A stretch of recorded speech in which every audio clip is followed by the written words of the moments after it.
Salam cerdas. Ibu, bapak, saudara-saudara yang saya hormati, berjumpa kembali dengan saya di kanal Awali Rizki dalam sesi komentar berita.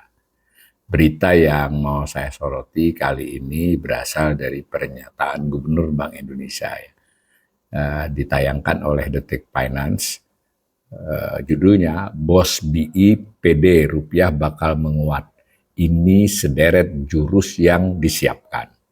Ditayangkan pada tanggal 22 April sore ya, jam 3. Ini ada gambar Pak Peri Warjio, Gubernur Bank Indonesia, yang diambil oleh jurnalisnya dari tayangan YouTube.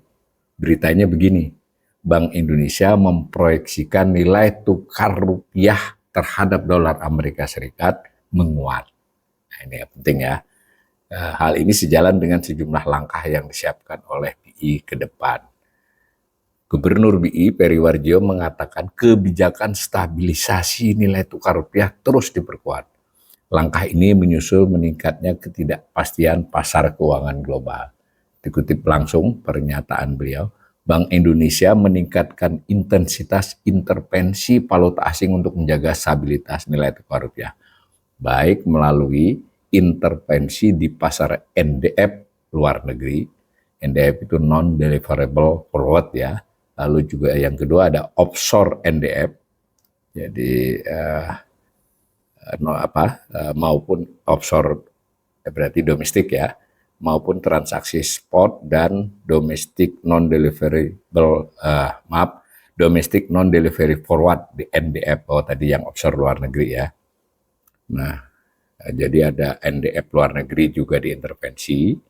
Berarti ikutlah Bank Indonesia di lelang sana. Kemudian yang di dalam negeri, domestic non-deliverable forward ini jelas dalam kontrol BI ya.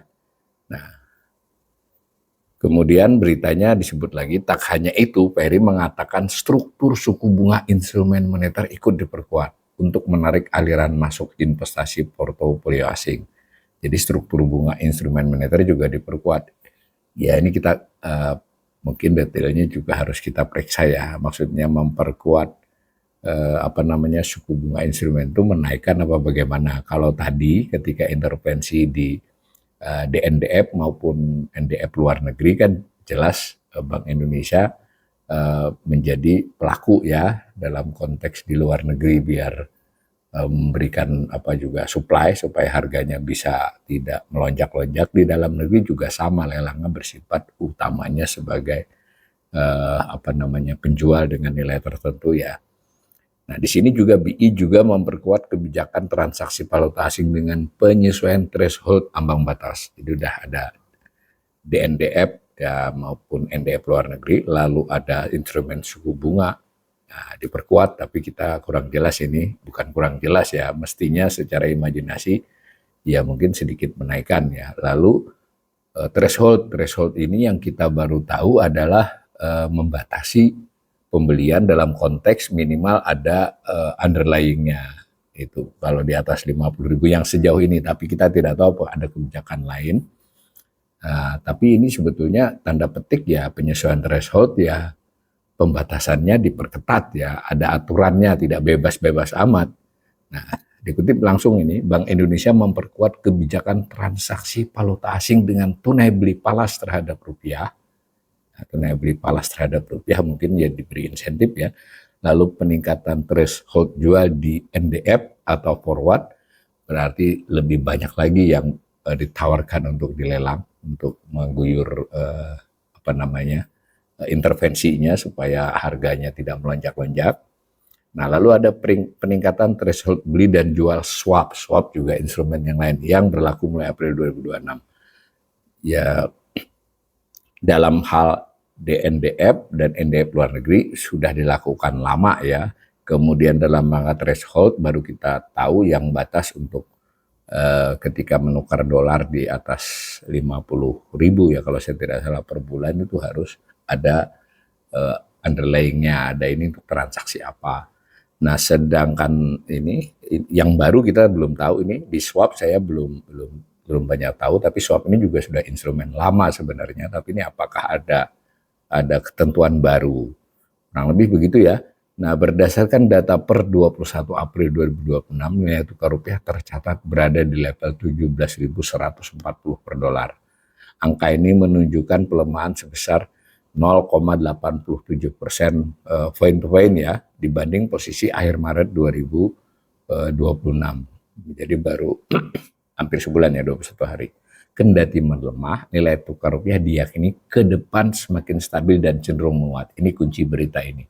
Pernyataan Pak Gubernur BI, meskipun sekarang melemah, tapi ke depannya diyakini stabil dan cenderung menguat.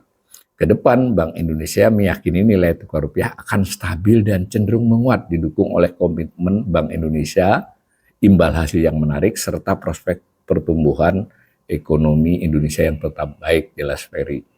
Ya, saya komentari sedikit ya. Jadi memang harus begini, Gubernur Bank Indonesia atau pejabat Bank Indonesia tentu terhadap komunikasi terhadap publik dan dengan siaran pers ini juga terutama ditujukan kepada para pelaku ya pasar falas, itu BI ini akan melakukan banyak hal, sudah mungkin diperkuat sebagian instrumen tersebut agar nilai rupiah stabil dan malah menurut keyakinan BI ini akan menguat.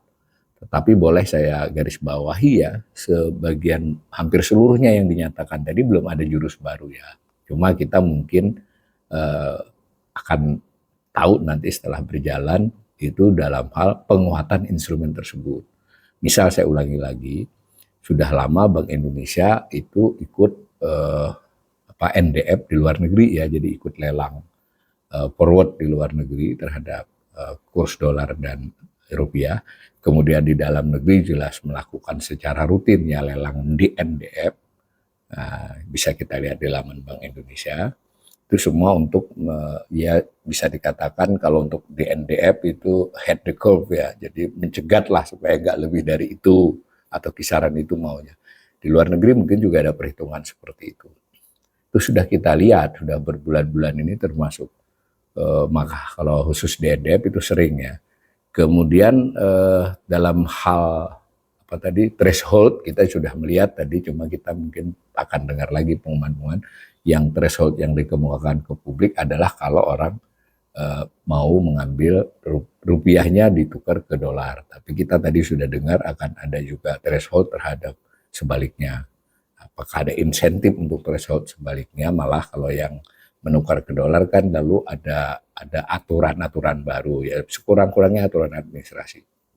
Nah, lalu tadi yang menurut saya implisit dan ini yang benar-benar harus kita cermati ke depannya adalah Bank Indonesia ini mau memainkan instrumen bunga ya, yield imbal hasil ini bakal disebut komitmen Bank Indonesia imbal hasil yang menarik. Jadi kan imbal hasil agar dolar tidak pergi ya, tidak banyak keluar atau sekurang-kurangnya tidak keluar masuk secara drastis ya, volatil gitu ya.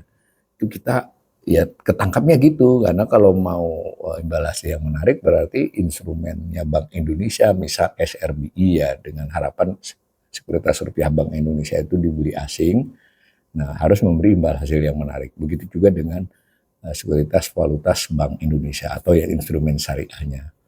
Nah, itu lalu kemudian kita juga melihat kalau dalam hal spot ini kan sudah diakui khusus bulan Maret kemarin, bahkan kedua-duanya bulan Maret ya yang sudah berlalu, di mana intervensi di spot itu kelihatannya tanda petik ya cukup besar, cukup habis-habisan, tapi rupiah mungkin lebih stabil, tapi tetap pelan-pelan merambat naik. Nah, dan jebol juga 17.000 kan, karena sebelumnya memang ingin dijaga agar tidak melebihi 17.000.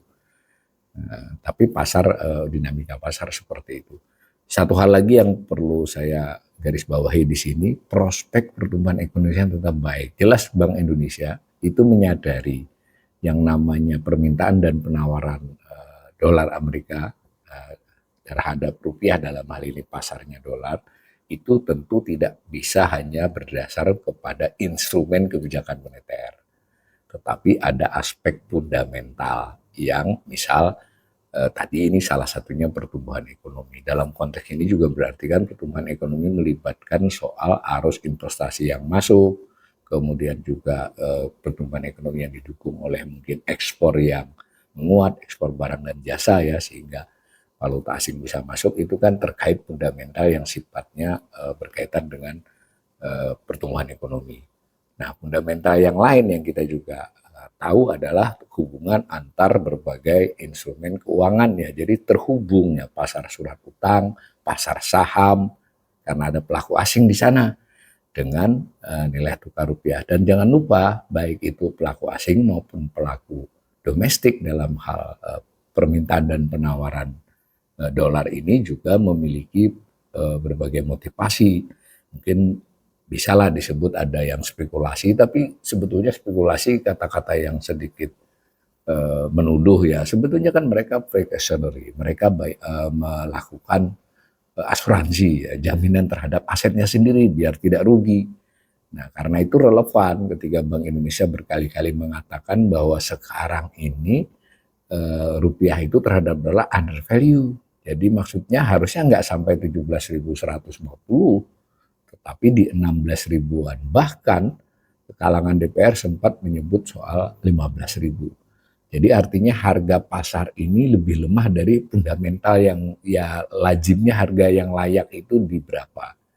Nah, tetapi berarti selisihnya itu adalah bisa dikatakan adalah persepsi dari si pemegang dolar itu atau yang melakukan permintaan terhadap dolar. Di sini yang tidak cukup hanya dengan kebijakan moneter kan, tetapi memang ada kaitannya dengan sektorial dan yang penting lagi juga dengan fiskal, karena kebutuhan pemerintah terhadap fiskal itu juga menimbulkan permintaan dan penawaran di pasar uang, pasar saham, pasar surat utang terutama, dan dampaknya juga kepada nilai tukar. Nah, di sini kita di satu sisi saya itu setuju ya kepada Pak Ferry. Sebetulnya rupiah ini bisa dikuatkan karena secara kekinian itu hampir semua berpendapat ini under value ya, artinya harusnya di bawah 17.000. Ya sebutlah kalau mengikuti Bank Indonesia 16.000 ya sekurang-kurangnya 16,5.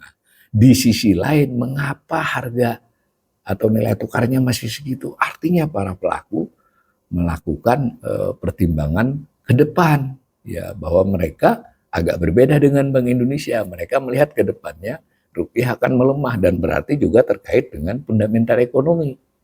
Nah, saya bacakan komentar ini supaya pemirsa memiliki gambaran ya, bahwa di satu sisi Bank Indonesia ini memiliki landasan, tetapi semua langkah dia ini berbiaya ya.